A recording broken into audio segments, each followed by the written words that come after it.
Hey everyone, today I'm going to do a book review on the book A Castaway in Cornwall by Julie Klassen. I think that's what it says on here. Here we go. This is the book.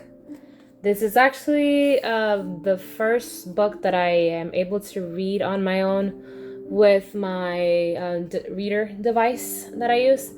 Um, I was very excited to finish this, especially considering it's a thick book, and it was actually pretty good. I'm going to first say the things that I liked about the book, and then a few things that I would say that I didn't like them, just a little. It's not quite my favorite things. Okay, I'll explain as I go.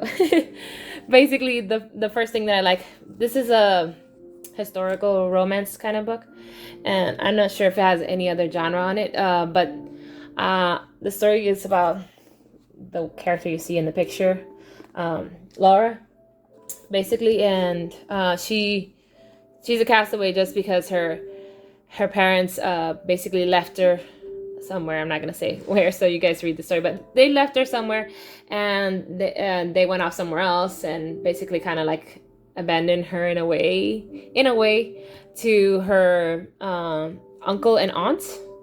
And so I guess I don't know if the castaway part is because of that, or just because she doesn't feel like she belongs anywhere. Because she's like, I guess she doesn't feel like she's quite accepted completely because she's not Cornish. Anywho, but the book is really interesting. I like the story. I like this areas of mystery where because there's a shipwreck, and there's a character that shows up, another one that becomes the main character, and he's in the shipwreck, and you kind of have to, while you're reading, it gives you little, it gives her, I guess, not just us, but like her little hints of things, who he might be, but she's not sure who he is. And so you kind of have the mystery of figuring out who this strange man who survives from the shipwreck is. And so the whole story is basically, it's really interesting. And I like how they kind of evolve her, like how she is from the beginning to later on, because at the beginning she's just like, I don't know, she's living in the society of back then, where you have to do things in a certain way, and she's actually like different than the others, but she spends most of her time like searching for little treasures, basically, by the sea or stuff, or from shipwrecks and stuff.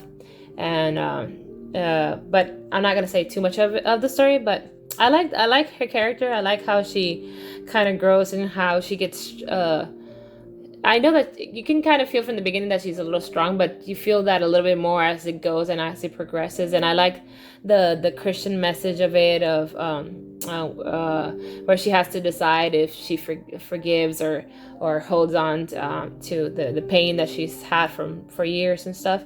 And then I pretty much like the story, but the only thing I wasn't quite sure about was that there's a character in here that speaks French, well, two characters that speak French, and they kind of wrote some of the French stuff, and sometimes like they explain what it means, and sometimes they don't really explain it, or at least unless I missed that part.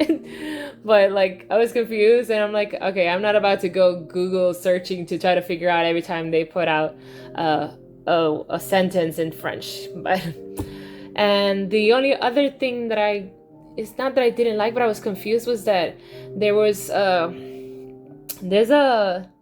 there's somebody who passes away, and a character, and one of the other characters, he's supposed to bring the news. Sorry if this, I don't think this would be a big spoiler if I said this, but he's supposed to bring the news to the widow, and they never even mentioned that he did that, which I thought it was strange, because those two characters were very close. So I thought that they would at least, even if it was like a short paragraph or something, to explain that he went and told the widow that his friend had died, so that she would know she's a widow, because he didn't die. He died somewhere else, so she doesn't know. His wife has no clue that she's a widow. So those are the only two things, basically the French part and the French sentences that are not explained, and the fact that about the widow thing, where he didn't go and tell her. Also, at the end of the book, I don't know if this is because this is the first book that I read on my own, like I said, because of my disability and my vision.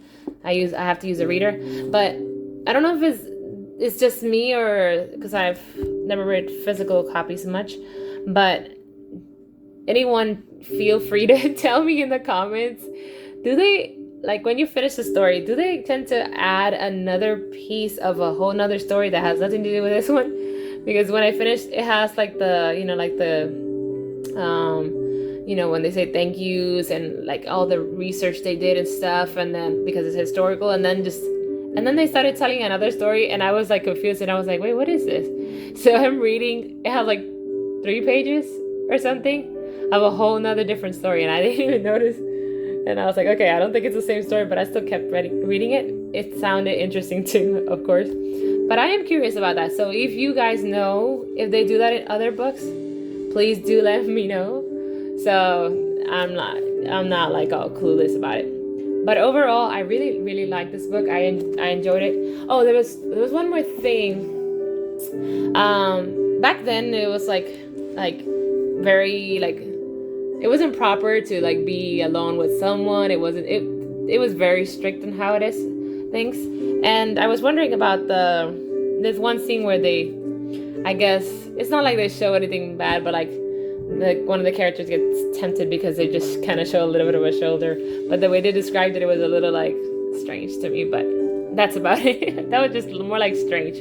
But it wasn't like a bad thing. No, it's not a bad book. It's a really good book. I highly, highly recommend this book. I really enjoyed it.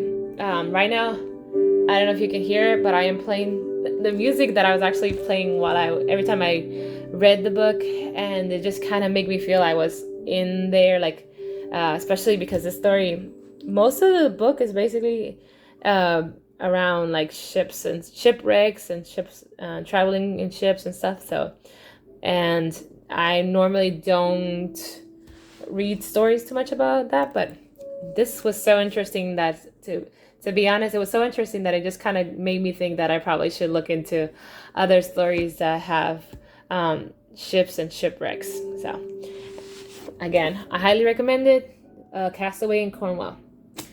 This is all for my review. It's going to be a short one, and I hope to do a few more. I already have I have other books that I have also listened to, a bunch of them on audiobooks format, and so I'll probably do those too, but I won't actually have the physical copy, so I may have to put just an image. And I also have some books that I'm reading because my husband's reading them to me, basically. So I'll be reviewing those later on once we finish that one, because I have about 4 more books on reading, and I started another book. That one on my own, so that one will take me a little bit longer. So once I'm done with those, I'll be also reviewing them. Now, if you're a writer and you're looking to do some writing, and you like a writing buddy, basically, I have another video that I just posted before this one. It's a writing sprint. I'll try to leave it in the end screens here on the cards or on the description, but just look for it, and if not, you can just get out of the video and go to the last video prior to this one, and you'll find the writing sprint there, so that you can have someone to write with you, because it's always nice to have someone to accompany you when you are doing a writing session, especially when you're working on a long book. Anywho, thank you for watching.